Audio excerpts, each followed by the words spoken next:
எல்லாருக்கும் வணக்கம். கணேஷ் விநாயக் சார் இந்த படத்துல எனக்கு ரோபோ சங்கர் 2 பேரும் வந்து சுரேஷ் ரமேஷ்னு ஒரு கேரக்டர்ல குடுத்தாங்க. அது பெரிய அளவுல இருக்கும்னு நாங்க நம்புறோம். இந்த படத்துல வாய்ப்பு குடுத்த கணேஷ் சாருக்கும், புரொடியூசருக்கும் பெரிய நன்றியை தெரிவிச்சுக்கிறேன். மெயினா சுகுமார் அண்ணனுக்கு ரொம்ப நன்றியை தெரிவிச்சுக்கிறேன். யோகி பாபு நானும் ரொம்ப இதுல அவர் சொன்ன மாதிரி சுரேஷ் ரமேஷ் நீங்க ஆட் ஒன்று பார்த்துருப்பீங்க, சாக்லேட் ஆடு. ஸோ அந்த கேரக்டர் தான் நாங்கள் படத்துல பண்ணியிருக்கோம். ஷூட்டிங் ஸ்பாட்லேயே வந்து அவ்வளவு நிறைய இம்ப்ரவைஸ் பண்ணி ஆன் ஸ்பாட்லேயே நிறைய பண்ணி நிறைய விஷயங்கள் ரசிக்கும்படியான விஷயங்கள் இருக்கு. அதே மாதிரி ஹீரோ விக்ரம் பிரபு சார் கூட நடிச்சது ரொம்ப ஒரு நல்ல எக்ஸ்பீரியன்ஸ். அதில் ஒரே ஒரு எக்ஸ்பீரியன்ஸ் மட்டும் ஷேர் பண்ணணும். எப்பவுமே நடிகர் திலகம் வீட்டில இருந்து இப்போ பிரபு சாரோ இல்லை சிவாஜி அப்பாவா இருந்தாலும் சரி, அதுக்கப்புறம் பிரபு சார், இப்போ விக்ரம் பிரபு அவங்க நடிச்சாலுமே அவங்க கூட நடிக்கிற நடிகர்கள் எப்படியும் அவங்க வீட்டு சாப்பாடு சாப்பிடுவாங்க. எப்படியும் அங்கேருந்து சோறு வந்துடும் நமக்கு கன்ஃபார்மாக தெரியும். அது மாதிரி நாங்களும் கிட்டத்தட்ட ஒரு 35 நாள் நடித்தோம். எனக்கும் ஒரு ஆவல், எத்தனையோ கலைஞர்கள் வந்து அன்னை இல்லத்துல இருந்து வந்து சாப்பாடு சாப்பிட்டுருக்காங்களே, நமக்கு அதில் ஒரு வர்க்கு கிடைச்சிடாதா அப்படின்ட்டு முதல் நாளே பிட்ட போட்டேன். பூஜை அன்னைக்கே சார் எப்போ ஷூட்டிங் நமக்கு என்ன மாதிரி ஃப்ரை ஐட்டம்லாம் வரும், ப்ரான் ஏன்னா அவ்வளோ ஸ்பெஷலாக செய்வாங்க வீட்டில் அம்மா அப்படின்லாம் சொல்லி வச்சுட்டு அதே மாதிரி ஷூட்டிங்க்கும் வந்துடும். நானும் யோகி பாபும் எங்களுக்கு ஷார்ட்டை விட எப்போ அந்த சாப்பாடை கைப்பற்றுறதுன்றது மிகப்பெரிய ஒரு ஆவலாக இருப்போம். அதை ஆட்டோமேட்டிக்காக டைரக்டர் கைப்பற்றிட்டு போயிடுவார். எங்கெங்க வச்சிங்கன்னா இல்லைங்க டைரக்டர் முடிச்சிட்டாருங்கன்னு. அப்புறம் திரும்ப ஒரு வழியாக பார்த்தா அங்கிட்டு கேமராமேன் ஒரு பக்கம் கொஞ்சம் ஏர்லியாக போய் சாப்பிட்டு வந்துருவாங்க. இப்படி டெய்லி வெறும் சட்டியவா பார்த்துட்டு போவோம். வகுறு எரியும் எங்களுக்கு. எனக்கு ஒரு நாள் கூட கொஞ்சம் லேட்டாக இருந்தால் வச்சிருக்க வேண்டியதானாங்க ஒரு டப்பா ஓரமான, இல்லைங்க அவங்க சாப்பிட்டாங்க. இப்படி இப்போ நாங்களும் வெறுத்துட்டோம். அப்புறம் ஒரு நாள் நைட்டை போயிட்டு ரெயினில் ஷூட் பண்ணிட்டு இருக்கோம். அப்போ வீட்டில் இருந்து மீன் குழம்பு, prawn pepper, chicken pepper fry, சுறா புட்டு என்னென்னமோ வந்துருச்சு. நைட் 5 விடிய காலம் 6 மணி வரையும் ஷூட்டிங் போது அடிச்சு ஊத்துது மழை. அப்போ வந்து பேக் பண்ணி எடுத்துட்டோம். சரி 2 மணிக்கு சாப்பிட்டோம்னா தூங்கிடுவோம். 5 மணிக்கு ஷூட்டிங் முடியுது.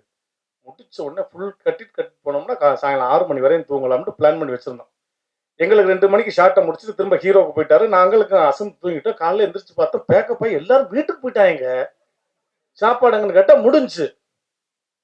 நமக்கு சாப்பாடு கிடைக்காது போலயே பிரபு சார் வீட்டுல இருந்து. கடைசி சாங் முடிஞ்ச அன்னைக்கு இத்தனை நாள் எவ்வளவு எதிர்பார்த்தோமோ அதை தாண்டி வந்து எல்லாம் ப்ரிப்பேர் பண்ணி வீட்டுல இருந்து கொண்டாந்து ஆறமர சாப்பிட்டு நான் வீட்டுக்கும் பக்கெட்டா எடுத்துட்டு போனேன். அந்த அன்னைக்கு செட்டுக்கு வந்த எல்லா கேரையும் எடுத்துட்டு போனேன். அதுல மிஸ் பண்ண ஒரே ஆள் யோகி பாபு தான் அந்த சாப்பாடை மிஸ் பண்ணிட்டாரு. ஸோ அந்த அளவுக்கு விக்ரம் பிரபு சாருக்கும் அவங்க குடும்பத்தாருக்கும் தாயாருக்கும் மிகப்பெரிய நன்றி சொல்லணும் இந்த இடத்துல. ஸோ இந்த கமர்ஷியல் திரைப்படத்துக்குள்ள சாங்ஸ் பண்ணும்போது எப்பவுமே அது ஒரு பெரிய ஸ்பீட் பிரேக்கரா இருக்கும். ஏன்னா அது வந்து ரேசியா ஒரு பக்கம் ஸ்கிரிப்ட் போயிட்டு இருக்கும்போது அதை கட் பண்ணி நடுவில் ஒரு சாங்னு போகும்போது அது ஒரு ஸ்பீட் பிரேக்கராக இருக்கும். பட் அதை வந்து அந்த கமர்ஷியல் சினிமாக்குள்ள இருக்கிற சாங்ஸை வந்து அது எவ்வளோ கலைநயத்தோட பண்ணலாம் அப்படின்றதுக்கு வந்து எனக்கு நிறைய உதாரணங்களும் எனக்கு வந்து நிறைய மீட்டிங்ஸ் அது சம்மந்தமாக பேசணும் இயக்குனர் கூட. அது ஒவ்வொரு பாடல் வந்து செய்யும் போதும் இங்கே ஒரு பாடல் வைக்கிறோம்னா அதுக்கு உண்டான காரணம் என்ன, அது என்ன மாதிரி பாடலாக பண்ண போகிறோம் அப்படின்றதுல வந்து நிறைய டிஸ்கஸ் பண்ணுவோம். குறிப்பாக இந்த சொப்பன சுந்தரி அப்படின்ற பாடலை பற்றி இங்கே ஒரு ஐட்டம் சாங் இப்போ நம்ம விதின் டேக்ஸில் வந்து பார்த்தீங்கன்னா நீங்கள் சினிமாவில் ஒரு சில பாடல்கள் இருக்கு. நானே நிறைய கிராஸ் பண்ணி வந்திருக்கேன். ஐட்டம் ஐட்டம் சாங்ஸ், அப்புறம் அந்த பார் சாங், இந்த மாதிரிலாம் நிறைய அந்த ஒரு டெம்ப்ளேட் சுச்சுவேஷன்ஸ்லாம் வந்து இருக்கு. அதில் வந்து ஒவ்வொரு திரைப்படத்துலையும் வந்து அது வேற வேறையா செய்யணும் போது ரொம்ப யோசிக்க வேண்டியதாக இருக்கு. அதில் இவர் வந்து முக்கியமாக இந்த சொப்ன சுந்தரி பாடலை பற்றி சொல்லும் போது இது ஒரு ஐட்டம் சாங், பட் நம்ம அதை வந்து ஒரு ரெட்ரோ ஃபீலில் பண்ணலாம் அப்படின்னு வந்து சொன்னார்.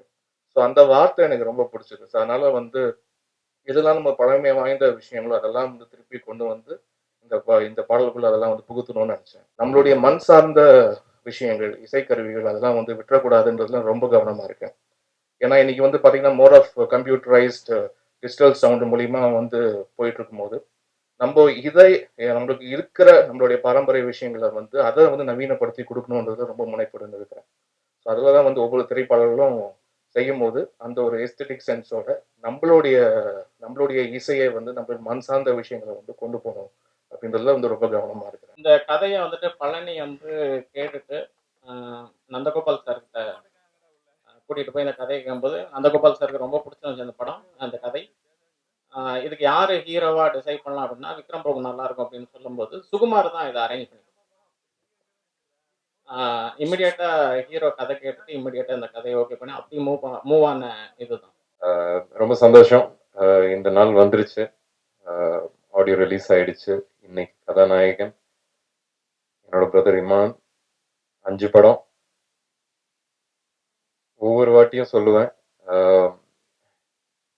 இமான் கிட்ட வந்து ஃபோன் பண்ணி கேட்பேன். பிரதர் படம் எப்படி இருக்கு? ஆர்ஆர் செஞ்சுட்டு இருக்கப்போ நான் கேட்பேன்.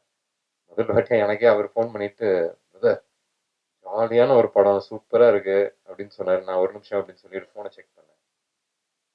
சரி நீங்க தான் பேசுறீங்க சொல்லுங்க. ஏன்னா ஃபோனே பண்ண மாட்டாரு.